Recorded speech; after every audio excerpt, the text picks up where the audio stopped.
Каналыма хош келдіңіз, құрметті тыңдарманым. Бүгін мен сізге тұрмыс құрғызбаған тәкаппарлық атты әңгімені баяндап беретін боламын. Мен онымен қызмет барысында таныстым. Аида қос бірдей дипломы бар, жоғары лауазымға қолы жеткен, білімді, айдай ажарлы ару.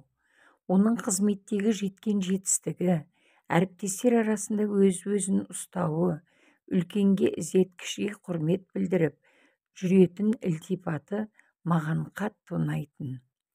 Жақсыдан шапағат дегендей, мен өз ісіне мығым Аидамен жақын араласуға тырыстым. Орайы келгенде оның 37 жасқа толған туған күніне арнайы құттықтап бардым. Кеш барсам керек, қонақтарымен дәлізде қоштасып жатты. Екеуміз бірге отырып шай іштік. Ұзақ үнсіздікті бұзып мен, мынандай үлкен пәтерде жалғыз тұрасыз ба? Деп әңгімеге тарттым. Оның жауабы әрі қысқа, әрі нұсқа болды. Заманауи техникамен жабдықталған үлкен 3 бөлмелі пәтерде сіңлісімен екеуі тұрады екен. Тағы сұрақ қойғалы жатыр едім, ол менің сұрағымды айтқызбай-ақ ұғып: «Иә, мен тұрмысқа шықпағанмын. Енді оны бір Алла біледі ғой», деп күрсініп алды. «Жігіттерді менсізбейсіз бе?» деп қалдым. «Ол да бар шығар. Дұрысы өзіме лайық жан жолықпады. Жаным деп келген жігітке білместікпен бара салатын жастан өтіп кеттім. Көбіне жігіттер қызға лайық болуға тырысса деп ойлаймын. Сондықтан маған басында баспанасы, жоғары табысы бар азамат керек. Менің базар аралап шаршамауым қажет. Жігіт өзіне жар болған жұбайына жағдай жасай алмаса, онда ол несіне еркекпін деп көкірек қағады. Тіпті кей жігіттерге қарап, батылдық жетіспей ме деп ойлаймын. Намыс та аз байқалады. Қарапайым жігіттер маған сөз салуға батылы жетпей жүрген шығар», деп Аида жылы жымиды. Осы жерде Аиданың маған батылы жетпейтін шығар деген сөзінің астарында өзінің дәулеті мен лауазымын айтып отырғанын ұқтым. Мен сонда да қайтпай, қарапайым жігітпен тең дәрежеде дидарласқан дұрыс шығар, деп қойып қалдым. «Ай, Бану, қарағым-ай, мен бастық жігіт қарапайым қызбен танысса, сол қыздың дәрежесіне түсіп сөйлеседі деп ойламаймын. Маған ұсыныс жасаған адам, осы қыз мені адам қылады деп ойлайтын шығар. Бірақ маған мені алға сүйрейтін, өзінің менен бір саты жоғары екенін дәлелдейтін жан жолықса екен деймін. Қызметте бастық болғанын қайтесіз? Жаныңызға серік табылса, сізге бастық болса болды емес пе? Мен бастық жігіт іздеп отырғаным жоқ. Алладан мені алақанына салып жүретін иманды азамат тілеп жүрмін.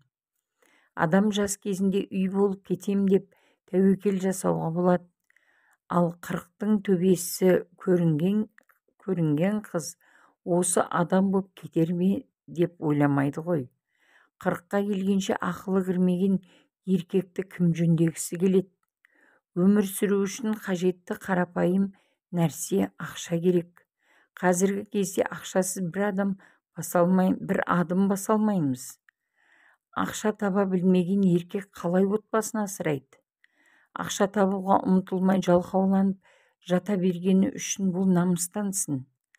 Ақша таба алмауы басты кемшілігі. Қазіргі ата-анаға түсінбеймін. Баласының жұмыс істейтін, оқыған қызға үйленгенін қалайды. Бірақ ертең үйленген соң келіннің үйдің жұмысын істеп, үйде отырғанын тәуір көреді. Жұмыс жасап қалған қыз үйде отырғысы келмейді ғой. Сондықтан егер үйіне қарауыл іздеген болса, соған көнетін адам тапсын.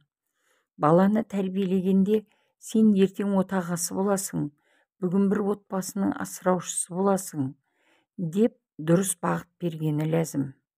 Қиыншылыққа шыдап, алдына мақсат қойып, сол үшін еңбек етуге баулу қажет. Бала тәрбиелеу тек оны өмірге әкеліп киімі мен тамағын тауып беру емес, өз болашағына жауапкершілікпен қарауды үйреніп өспеген жігітті есейгенде мен жөнге салып тәрбиелеймін деп айта алмаймын. Ер азаматтар қыздың өткені туралы білгісі кеп сұрақ қояды. Сұрағына жауап бермесең, жасырған бірдеңесі бар деп ойлайды.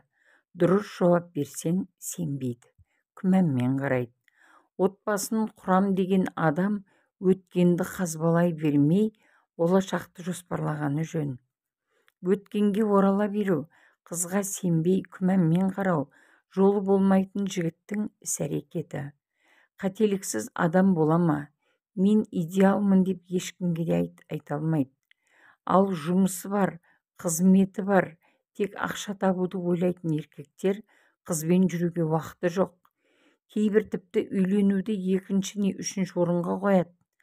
Ондай жігіттерде 2-3 нұсқа қызы болады: қыдыру үшін, үйлену үшін және тағы бір көлеңкелі жағы. Олардың қолжаулығы болғым келмейтіні де рас. Аидамен қоштасып кең көшеде неше түрлі ой кезіп келемін. Бас екеу болмай, мал екеу болмайды деген дана қазақ. Мына күйбең тірлікте тұрмыстық қажеттілікті екеулеп өтеуге бел байласа болмас па екен? Қыздар қауымы да тым асқақтамай бір саты төмендеуі де керек шығар. Бәлкім бойжеткен өз бұйымтайы барын айтпаса, әлде қашан тұрмысқа шыққан болар ма еді. 30-ға дейін оң жақта қызмет бабымен отырып қалған барлық қыздар осылай ойласа ше. Сан сақтан санама келген сауалдарға жауап таппай үйге де жетіппін.